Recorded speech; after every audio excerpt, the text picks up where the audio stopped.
Provimento judicial aplicado ao processo judicial eletrônico, 2017. Corregedoria da Justiça do Distrito Federal e dos Territórios.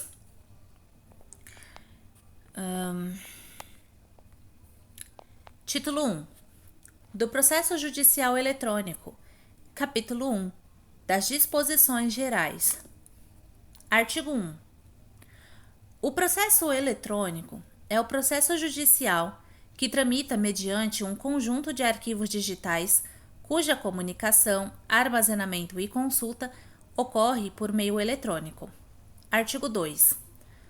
O Sistema de Processamento Eletrônico do Tribunal de Justiça do Distrito Federal e dos Territórios é o Processo Judicial Eletrônico, PJE, padronizado pelo Conselho Nacional de Justiça, utilizado como meio eletrônico de tramitação de processos judiciais, comunicação de atos e transmissão de peças processuais, ressalvados outros meios nos casos previstos neste provimento. Parágrafo único. Os atos processuais praticados por meio do sistema PJE têm registro, visualização, tramitação e controle exclusivamente em meio eletrônico. Artigo 3. O uso inadequado do sistema de processamento eletrônico do TJDFT que venha a causar prejuízo às partes ou à atividade jurisdicional importará bloqueio do cadastro do usuário sem prejuízo das demais cominações legais. Artigo 4. As declarações em documentos eletrônicos produzidos com a utilização de processo de certificação presumem-se verdadeiras em relação aos signatários. Parágrafo 1. Fazem a mesma prova que os originais as reproduções digitalizadas de qualquer documento, público ou particular, quando juntadas aos autos pelos órgãos da Justiça e seus auxiliares, pelo Ministério Público e seus auxiliares, pelas procuradorias, pelas repartições públicas em geral e por advogados públicos ou privados, ressalvada a alegação motivada e fundamentada de adulteração antes ou depois de sua digitalização. Parágrafo 2. Ressalvadas as exceções previstas neste provimento, os originais dos documentos mencionados no parágrafo anterior deverão ser preservados pela parte que o submeteu até o trânsito em julgado da sentença, ou, quando admitida, até o final do prazo para interposição de ação rescisória, observadas, quanto aos ofícios judiciais, as disposições constantes da Portaria Conjunta número 53 de 2004. Artigo 5. Todos os atos processuais do processo eletrônico serão assinados eletronicamente por meio de certificação digital. Artigo 6. É de exclusiva responsabilidade do titular de certificado digital o uso e sigilo da chave privada de sua identidade digital, não sendo oponível, em nenhuma hipótese, alegação de uso indevido. Artigo 7. Será considerada original a versão do documento armazenada no sistema de computação do TJDFT enquanto o processo estiver em tramitação ou arquivado. Capítulo 2. Do acesso ao sistema PJE. Artigo 8. Para acesso ao PJE, é obrigatória a utilização de assinatura digital do tipo ICP Brasil padrão A3 ou equivalente, com exceção das situações previstas no parágrafo 3 deste artigo. Parágrafo 1. Os usuários terão acesso às funcionalidades do PJE de acordo com o perfil que lhes for atribuído no sistema em razão da natureza de sua relação jurídico-processual. Parágrafo 2. Para as partes constantes do polo passivo, serão gerados códigos de acesso ao processo, com prazo de validade limitado que lhes permitirão a visualização do inteiro conteúdo dos autos eletrônicos, de modo a garantir o exercício do contraditório e da ampla defesa. Parágrafo 3. Será possível o acesso ao sistema PJE independentemente de certificação digital por meio de usuário, login e senha, desde que disponível solução tecnológica para tanto, exceto para: a linha A, assinatura de documentos e arquivos; A linha B, operações que exijam identificação por certificação digital. Parágrafo 4. O usuário, ao acessar o PJE mediante o uso de login e senha, poderá enviar arquivos não assinados digitalmente, devendo assiná-los com certificado digital em até 5 dias. Capítulo 3. Da disponibilidade do sistema. Artigo 9. O sistema PJE estará disponível 24 horas por dia, ininterruptamente, ressalvados os períodos de manutenção do sistema. Artigo 10.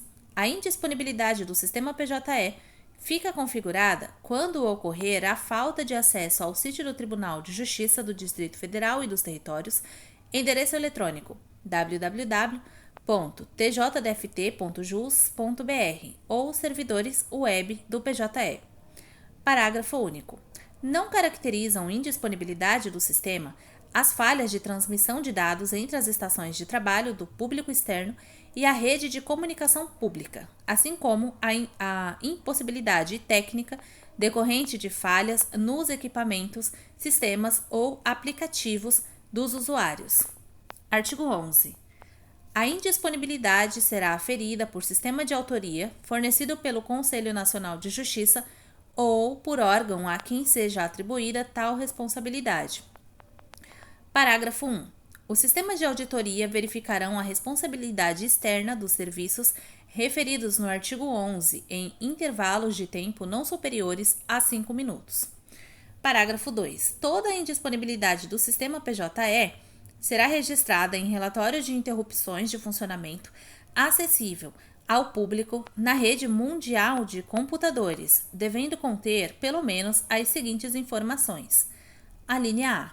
Data, hora e minuto de início da indisponibilidade. A linha B. Data, hora e minuto do término da indisponibilidade. E a linha C. Especificação dos serviços indisponíveis. Parágrafo 3. O relatório de interrupção, assinado digitalmente, terá efeito de certidão e estará acessível em tempo real ou, no máximo, até às 12 horas do dia útil seguinte. Parágrafo 4. As partes poderão solicitar ao juiz da causa restituição de prazo eventualmente perdido ou prejudicado em razão de alegada inacessibilidade ou indisponibilidade do PJE, ainda quando não confirmadas pelos sistemas de auditoria. Parágrafo 5. O pedido de restituição de prazo será instruído obrigatoriamente com imagem da tela de erro, a operação que estava sendo realizada, data e hora, informações sem as quais o pedido não será conhecido. Artigo 12. Os prazos que se vencerem no dia da ocorrência da indisponibilidade serão prorrogados para o dia útil seguinte quando, inciso 1, a indisponibilidade, se ocorrida entre as 6 horas da manhã e as 23 horas, for superior a 60 minutos ininterruptos ou não. Inciso 2. A indisponibilidade ocorrer entre as 23 horas e as 24 horas. Parágrafo 1. As indisponibilidades ocorridas entre a 0 hora e as 6 horas dos dias de expediente forense e as ocorridas em feriados e finais de semana a qualquer hora não produzirão o efeito previsto no caput deste artigo. Parágrafo 2. Os prazos fixados em hora ou minuto serão prorrogados até as 24 horas do último dia Parágrafo 2. Os prazos fixados em hora ou minuto serão prorrogados até as 24 horas do dia útil seguinte, quando, a linha A, ocorrer indisponibilidade superior a 60 minutos, ininterruptos ou não, nas últimas 24 horas do prazo. A linha B, ocorrer indisponibilidade nos últimos 60 minutos. Parágrafo 3. A prorrogação de que trata este artigo será feita automaticamente pelo sistema PJE. Capítulo 4. Do peticionamento eletrônico. Artigo 13. Os processos eletrônicos somente receberão petições produzidas nos formatos definidos pelo CNJ, ressalvada a utilização de meio físico nos casos previstos em lei ou neste provimento. Parágrafo único.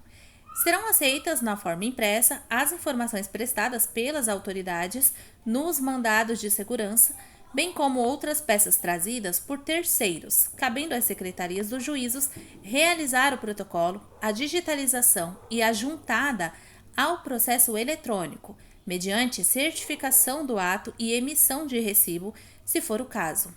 Artigo 14.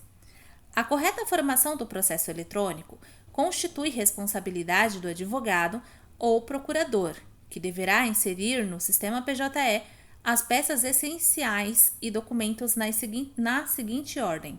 Inciso 1, petição inicial ou intermediária. Inciso 2, procuração. Inciso 3, documentos pessoais e ou atos constitutivos. Inciso 4, documentos necessários à instrução da causa e, inciso 5, comprovante de recolhimento das causas e despesas processuais, se for o caso. Artigo 15. Os documentos digitalizados e anexados às petições eletrônicas serão classificados e organizados de forma a facilitar o exame dos autos eletrônicos. Parágrafo único. Se a forma de apresentação de documentos causar prejuízo ao exercício do contraditório e da ampla defesa, poderá o juiz da causa determinar nova apresentação e a exclusão dos anteriormente juntados. Artigo 16. Incumbe àquele que produzir o documento digital ou digitalizado realizar a respectiva juntada aos autos, zelar pela qualidade dos arquivos enviados, especialmente quanto à legibilidade. Artigo 17. Poderá haver juntada de quantos arquivos eletrônicos se fizerem necessários à ampla e integral defesa do peticionante, desde que cada um deles observe o limite de tamanho e os formatos padronizados pela área técnica do TJDFT. Parágrafo único. Os documentos juntados eletronicamente em autos digitais, quando reputados impertinentes, poderão figurar como indisponíveis para visualização por determinação judicial, observado o contraditório. Artigo 18. Os originais dos documentos digitalizados deverão ser preservados pelo seu detentor até o trânsito em julgado da sentença, ou, quando admitida, até o final do prazo para propositura da ação rescisória. Artigo 19. A arguição de falsidade do documento original será processada eletronicamente na forma da lei processual em vigor. Artigo 20. A juntada de documento pela parte em processos sigilosos será realizada no balcão da unidade jurisdicional onde tramita o processo. Artigo 21. Os documentos cuja digitalização ou conversão para o formato devido seja tecnicamente inviável devido ao grande volume por motivo de ilegibilidade, como papéis antigos ou escritos desgastados, em razão do meio em que originalmente produzidos como mídias, mapas, plantas, radiografias e assemelhados, ou porque devam ser entregues no original, serão apresentados à Secretaria do Juízo no prazo de 10 dias, contados do protocolo de petição eletrônica, comunicando o fato, e serão devolvidos à parte após o trânsito em julgado ou quando determinado pelo juiz da causa. Parágrafo 1. Os documentos serão identificados com o número do processo, nomes das partes e do juízo para o qual devam ser distribuídos e arquivados em pastas individuais por processo. Parágrafo 2. O ofício de justiça certificará no processo eletrônico a apresentação e guarda de documentos em cartório. Artigo 22. Nos procedimentos que admitem o peticionamento e manifestações sem intervenção de advogado, a prática de atos no processo eletrônico será viabilizada por intermédio do setor responsável pela redução a termo e digitalização das peças processuais ou de servidor da unidade judiciária destinatária da petição. Artigo 23. A suspensão de prazos processuais não impede o encaminhamento de petições e a movimentação de processos eletrônicos. Parágrafo único. Os pedidos decorrentes dos atos praticados durante a suspensão dos prazos processuais serão apreciados após o seu término, ressalvados os casos de urgência. Artigo 24. Será admitido peticionamento fora do PGE pelas vias ordinárias nas seguintes hipóteses. Inciso 1. Se o sistema PJE estiver indisponível na forma do artigo 10 e seguintes deste provimento e o prazo para a prática do ato não for prorrogável ou ainda se essa prorrogação puder causar perecimento do direito. Inciso 2. Para a prática de ato urgente ou destinado a impedir perecimento de direito, quando o usuário externo não possua, em razão de caso fortuito ou de força maior, assinatura digital.